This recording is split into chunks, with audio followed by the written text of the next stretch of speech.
Welcome viewers to another edition of Brave Namibia, where we celebrate both ordinary and extraordinary Namibians.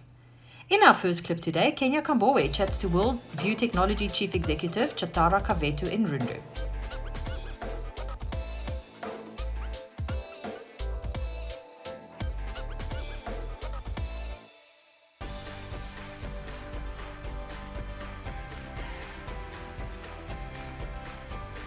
Can you briefly just tell us who you are? Hi everyone, my name is Kaveto Tjatjara. I was born in Rundu right before Namibia achieved independence. And this is some of the things where I consider myself lucky in life. I grew up a fairly normal child, very also ambitious. I never missed a day of school from like grade 1 all the way to grade 5 unless I was sick. So I really valued education. But when I turned 13, I became an orphan. I'd lost my mom and my dad. But I always like to look back and see it from a positive side, you know. I lost a mom, but my auntie looked after me. My sister became like a deputy parent. I have foster parents that also looked after me. So I lost one mom, but gained 3 mothers. So that's a bit of my background. Okay, tell us some of the challenges and let me say your journey as a Yeah. person. What was the life like growing up? Yeah, so I grew up in Rundu, like really having a happy childhood. I have lots of happy memories over here. But then I moved to Etosha Secondary School for boarding school. Then I moved to Windhoek High School. And I consider myself also lucky in the sense that I got to go to these good schools that were previously only reserved for white people. You know, my parents didn't get to have access to this quality education. And then after that, I finished my high school at Windhoek High School before pursuing higher education at UNAM and the University of Cape Town. Okay, looking at last this month, I covered an event where you attended. Tell me about your ambitions and your aspirations. So, how did it come about? What field of study did you do at university, and what have you done? Yeah, so in 2014, you know, I mentioned that I was an orphan, so at the age of 13. So in 2014, I traveled back to my home village to visit my grandmother. And after many years of not being at the village, you know, my grandma didn't recognize me. But when I arrived, the harsh realities of people in underserved communities really hit me as I saw my grandmother walk like 2 kilometers for her to use a bush and also just to find some privacy. And for me, it really it hit me, and that was really a call to action to use my skills, my analytical abilities to try and solve the problem that my grandma was experiencing and thousands of other people. So, tell us your donation to a school recently. How did it come about, and what drew you to that? Yeah, so earlier this year, I decided to move back home to come and visit. And while I was back, I also visited another friend of mine. His name is Zaka. He's like a great mentor of mine. And while we were working in this community, he told me that one of his neighbors was beaten the previous evening while he was in the bush trying to use the toilet. So that for me really was like another thing of like, whoa, this is actually such a huge problem because over 54% of Namibians practice open defecation. This is a huge reality when you go to underserved communities like Tumeneni and you see that people actually don't have toilets. So this man in the middle of the night wanted to use the toilet, you know, answering the call of nature. But when he finished, you know, he had to face dangers like snakes or scorpions just for him to use a toilet, you know. And those are sometimes things that a lot of us can't relate to when you have a flushing toilet in your home. But tell me, as to, can you give us a picture of how people in the community are faced with in terms of these sanitary issues versus those who are in urban areas like towns and they have everything? Yeah, it's a huge problem. I think even if we start with the toilet that I use at home, it's a water-based toilet. There's a lot of water shortages in Namibia. In Windhoek, we also know that like water is such a precious resource that sometimes pooping and peeing in it, it's not sustainable that everyone in the whole country can actually do that unsustainable practice. When you look at people like my grandmother who are living in the village, it's difficult for them to access sewer facilities because sewage infrastructure is very expensive, you know, for you to build those facilities. So they will have to walk many distances to find a bush. For people in Tumeneni, there are not a lot of bushes around anymore because Rundu is developing and it's growing fast. So when they need to answer the call of nature, they have to walk very far for them to find a bush. You know, this is like, you know, losing productivity in terms of having to walk far to go use the bush. But there's also they face issues like, you know, disease, you know, because those flies, you know, when you just defecate out in the open, flies can just land on that and then poof, come back when they're eating, you know, so it spreads diseases. Hepatitis E was a huge issue in Windhoek, and it's a direct consequence of people not having toilet facilities. Okay, last but not least, can you just give us a picture of you are constructing toilet facilities? Yeah. Can you just give us what your toilet facility, what benefits they have to the community and all that? Yeah, so really like the toilets that we're building are eco toilets. So they are built with the people in mind, the people who are living in underserved communities who don't have access to sewer facilities. So when we think of like the people who are living there who don't have facilities, you have to build a product that is one, portable, because there's issues like, you know, land dispute, and if people want to move, they can move with the toilet. There's a huge issue of affordability. You know, you have to make sure that the product is affordable for most people. So that's something that we're striving to do by using affordable and local material. And another thing is sustainability. You know, water, there's no running water in most places in Tumeneni. So you have to build a product that can work without water. And also, you know, like hygiene, you know, so making sure that the product doesn't smell and is pleasant for people. So those are some of the key things that we tried to keep in mind when we built our eco toilets. So our eco toilets basically work with maybe four main steps. So containment of the toilet resources, and then we collect those toilet resources, and then we transport them to our composting facility, and we're working on transforming it into value-added products such as biogas or fertilizer. So it's a circular economy with zero waste.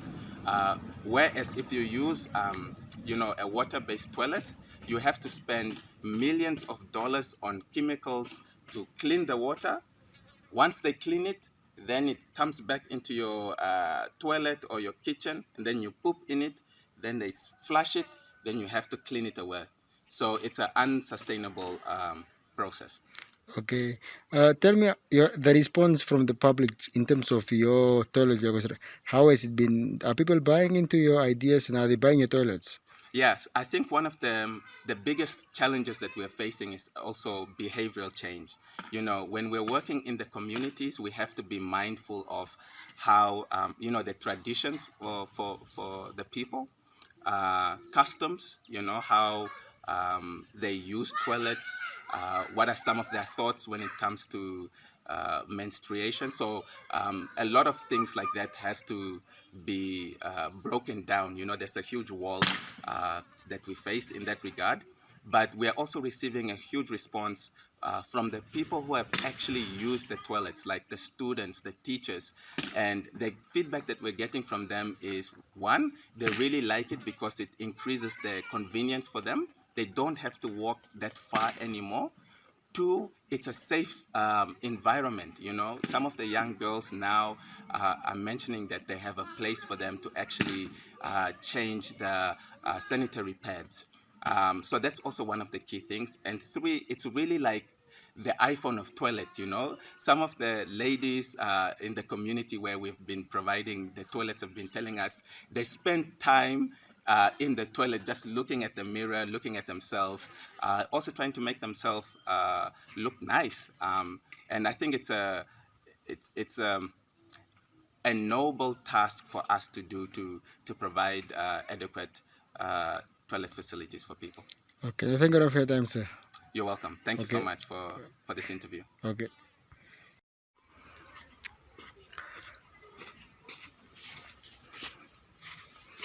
So we're working on a circular sanitation economy model, and it works by a four-step process. Basically, once a person uses the toilet, which works very simply, number one, you'd use the toilet, whether number one or number two, whether you poop or pee. And when you want to flush, instead of flushing water, you'd flush sawdust. Sawdust is wood chips, which is a carbon-rich material. And once you add the sawdust, you would take a scoop of sawdust in here, and you'd add it to the toilet. And the magic is the sawdust is a carbon-rich material, and human feces is a nitrogen-rich material. And when carbon and nitrogen work together, they neutralize, actually, when the chemicals react. So there isn't any smell at all. So the process then goes from our highly trained sanitation workers would then come collect the composting chamber, safely transport it from the school, and then number three, work on transforming it into a value-added product. So the composting chamber works as a containment while we work on building a circular sanitation economy model. So that's one of the key things.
Next, we head to Otjiwarongo, where we meet Tiljaard Uaputauka, a menstrual health and hygiene advocate.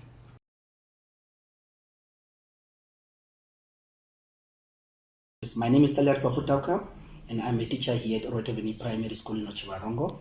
Apart from teaching, I also double up as the menstrual health and hygiene management advocate for Namibia. I've been for quite some time now in the education fraternity, spending over a combined 16 years of active classroom teaching experience in both government and private school. Yes, I must also tell you that I have moved along and across 14 regions in Namibia, and then this is my 8th school. So on the other side, it will also give you a hint on my extensive grassroots outreach in the field of menstrual health and hygiene management advocacy. So basically, what triggered my whole interest in menstrual health and hygiene management was a situation where I had to raise my sister's daughter.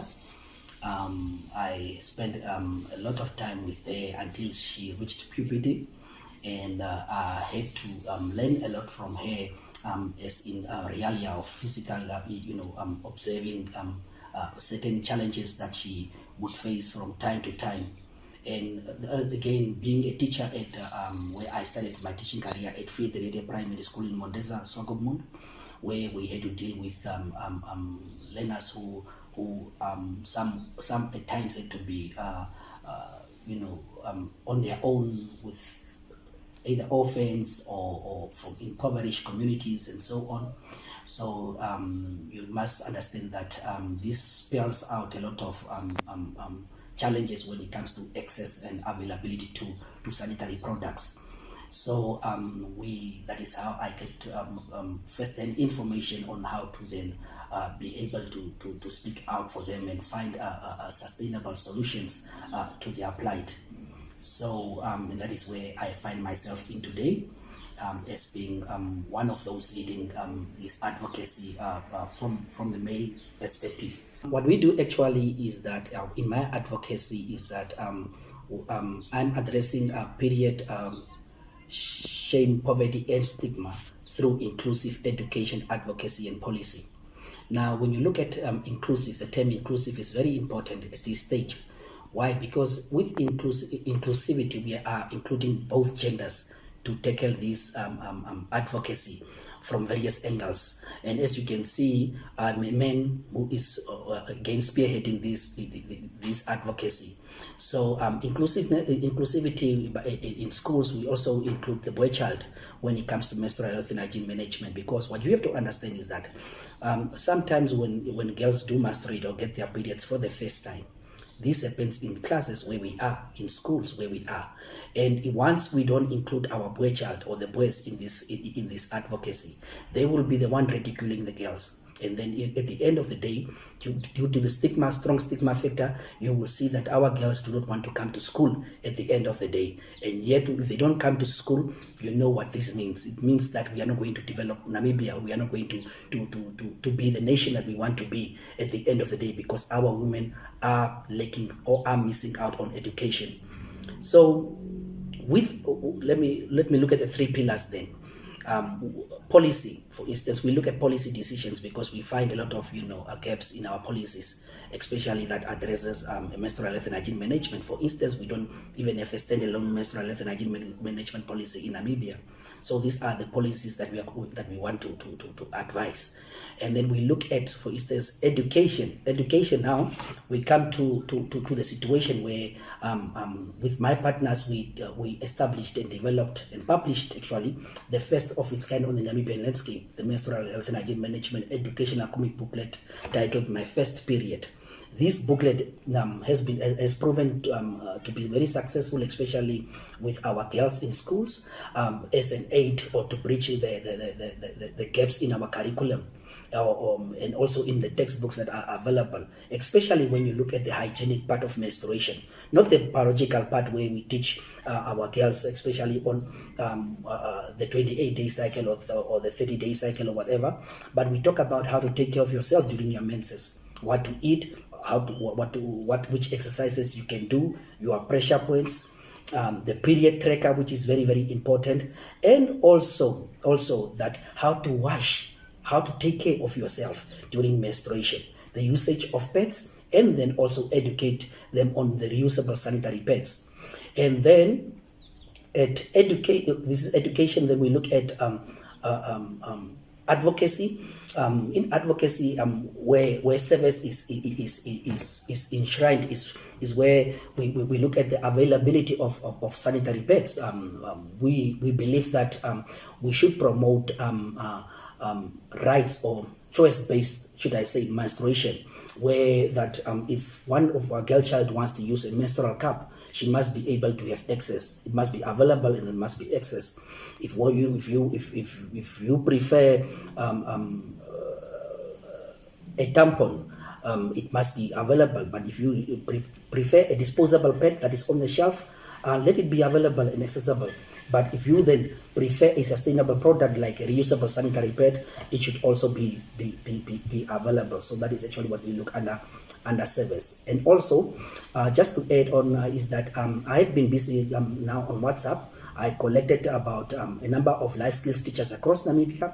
We are busy also passing through or developing a booklet, a teacher's booklet that will serve as a resource guide, because many times you will hear teachers calling me from all corners of Namibia. And what I like, these are male teachers teaching life skills. Not some of them are not even life skill teachers by training, but it's just assigned due to internal arrangements, But then they have taken up this course of trying to do better and educate our kids, our girls better. But then sometimes you find that in schools we don't even have enough resource materials to tackle menstrual health and hygiene management. That's why, to complement this booklet, we are also now busy developing a teacher's guide. This booklet is available with me. I have engaged various stakeholders, especially the Ministry of Education, where I have then written to them so that they can also provide me with a kind of support letter for me to be able to approach schools. There are schools already across Namibia that are ordering the booklet, and feedback has been very positive in terms of the material content covered in this booklet. Also, I have received a lot of calls from all corners of Namibia to have this booklet translated into our local languages, and I think that's very, very important, so that we can have this material digested in an appropriate manner that we want to. So the booklets are ready for orders. They are with me. One booklet goes for $30. 30 Namibian dollars, and then what we have to understand is that proceeds raised from this will be used to translate the booklet into our local languages and digital platforms, and also to register the menstrual health and hygiene management movement with our authorities, and lastly to facilitate the process of going for technology transfer through a local production plant that we envisage to set up here in Otjiwarongo for social and economic benefits. So once this plant is up and running here, we are going to train and transfer these skills to our own community members, who would then be able to work in this manufacturing plant and be able to earn income as well.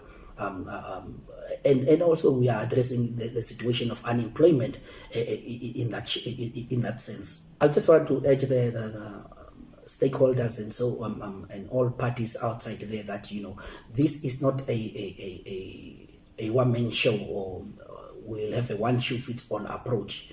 What I was suggesting, and is always of the opinion that better hands or many hands together makes the job lighter. Let us come out, let us be vocal, let us be visible, and let us work together so that we can reach each and every Namibian girl child outside there. We don't need to do this in isolation. This is not a case. Menstruation was never a case, and it will never be a case. But it is actually a natural process.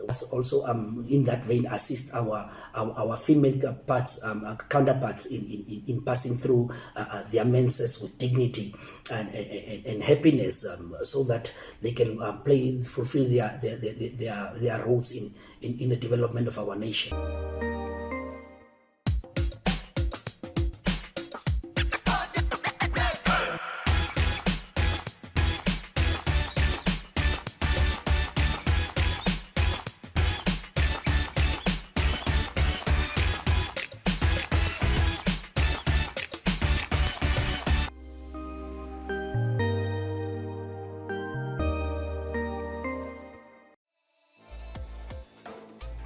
Thank you for tuning in today. If you know of someone you feel should feature on our show, please contact us at brave@nmh.com.na.